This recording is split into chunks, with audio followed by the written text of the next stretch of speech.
2, 3, 4, 5, 6, 7, je marche. Je m'appelle Rachid Edli, je suis danseur chorégraphe de la compagnie Nia. J'ai créé la compagnie en 2011. À un moment donné, j'avais envie aussi d'exprimer sur scène. À chaque fois, quand je travaillais avec un chorégraphe, c'était sa thématique, c'était son propos, c'était son spectacle. Et des fois, on a des envies de dire ça serait bien, ça serait bien. Mon premier spectacle, c'est Gueule Noire. J'ai voulu rendre hommage à mon père qui était ancien mineur et rendre hommage à l'ensemble des mineurs de la région. Vu que je suis originaire du nord de la France, dans le bassin minier d'Ouézy exactement. Donc j'ai créé le spectacle Gueule Noire qui parle de la vie d'un mineur issu de l'immigration et qui travaillait au niveau des différentes étapes de la vie. 2, 3, 4, 5, 6, 7. Oh, regardez, refaites la première image et vous me dites c'est quoi. La seule dépendue, donc au mieux de mettre ça, faites comme ça. Attrapez quelque chose en fait. Parce que là ici on ne sait pas. On dirait que c'est une étagère, on ne sait pas en fait. Tandis que là on attrape quelque chose. C'est bon, nickel. Deuxième pose. On descend des choses. Mais ça symbolise quoi? Pour aller creuser. Donc refaites-moi votre pose.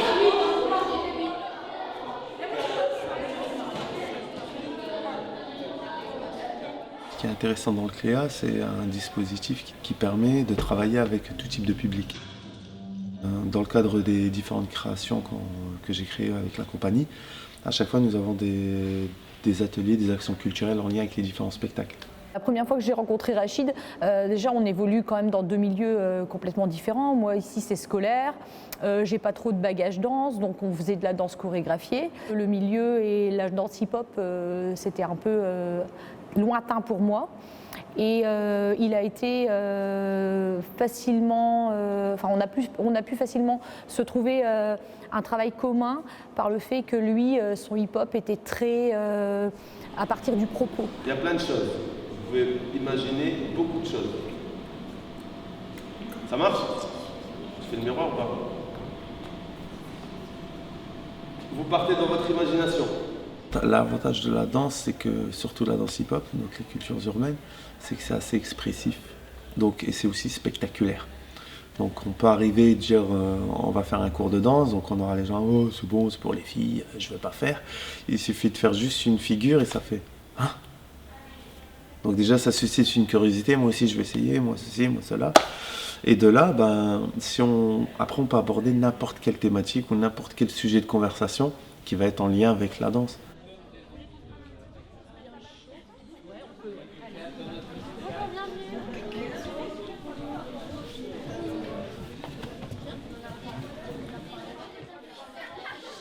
Ce soir, c'est un soir important parce que Rachid, il est impatient de vous voir.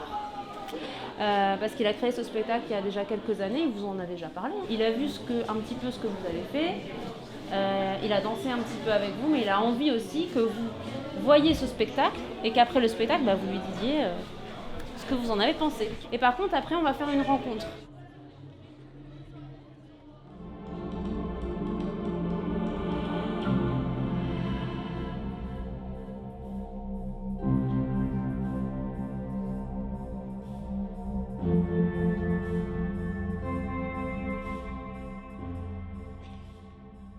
À leur âge, en 6e, ce que je savais de la mine, en fait, c'était un métier qui était très compliqué. Parce que je voyais mon père partir, revenir, il racontait pas, mais je voyais qu'il allait dormir, il allait faire sa sieste. Quand il était du matin et nous l'après-midi on voulait jouer, fallait pas le déranger, fallait pas faire de bruit, donc on allait jouer un peu plus loin.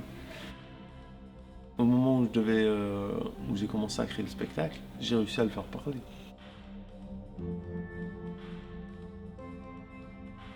Je me suis dit au moment-là, c'est si je crée un spectacle sur la mine qui est en lien avec les cultures urbaines, c'est plus parlant pour véhiculer une image à passer, une histoire.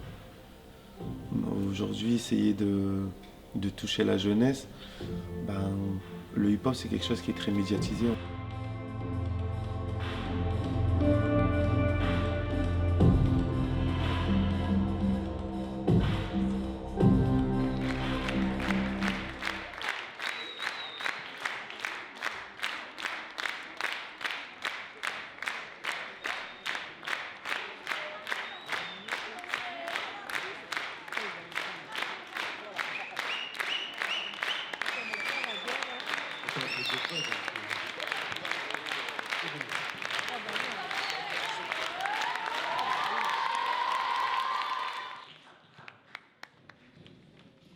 Je demande à nos anciens mineurs de la mine de Wallers de venir nous rejoindre également.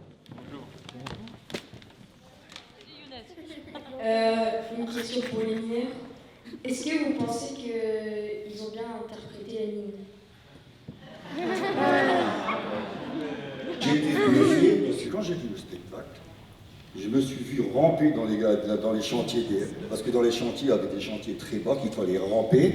Je me suis vu ramper. Avec le passage avec les lampes ici et là, je me suis dit, parce que et ce qui m'a intrigué le plus quand j'ai été Galibourg, vous savez ce que c'est qu'un Galibourg, les enfants? C'est un apprenti mineur. Quand j'étais Galibourg, j'étais impressionné par l'obscurité au fond de la mine. Et l'obscurité, elle a été très bien représentée disons, dans le spectacle. Voilà.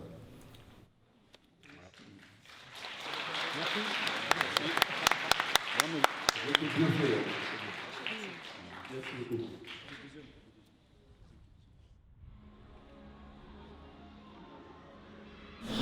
Qui a pu venir voir le spectacle?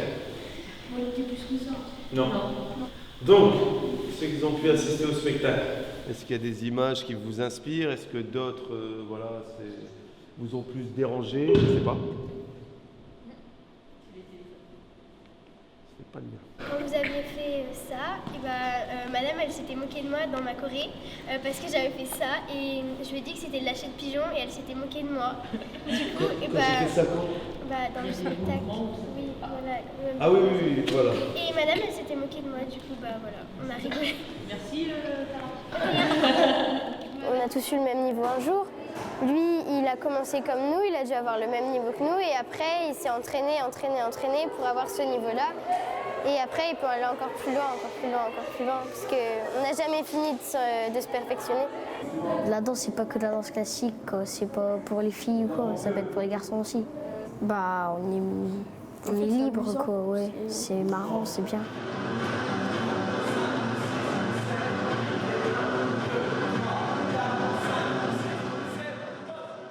C'était vraiment génial de pouvoir faire quelque chose avec un artiste qui voyage un peu partout et c'est vraiment incroyable, quoi. On n'y croit pas, c'est comme si on était dans un rêve. Alors là, je les sens particulièrement vraiment intégrés. Ils font partie à part entière du projet. Ils ne sont pas en train de subir les apprentissages. Là, pour le coup, on sent vraiment qu'ils prennent part au projet d'eux-mêmes.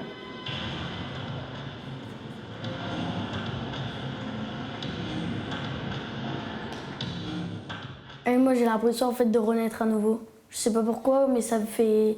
En fait, je sais que je peux m'exprimer, dire tout en fait en danse.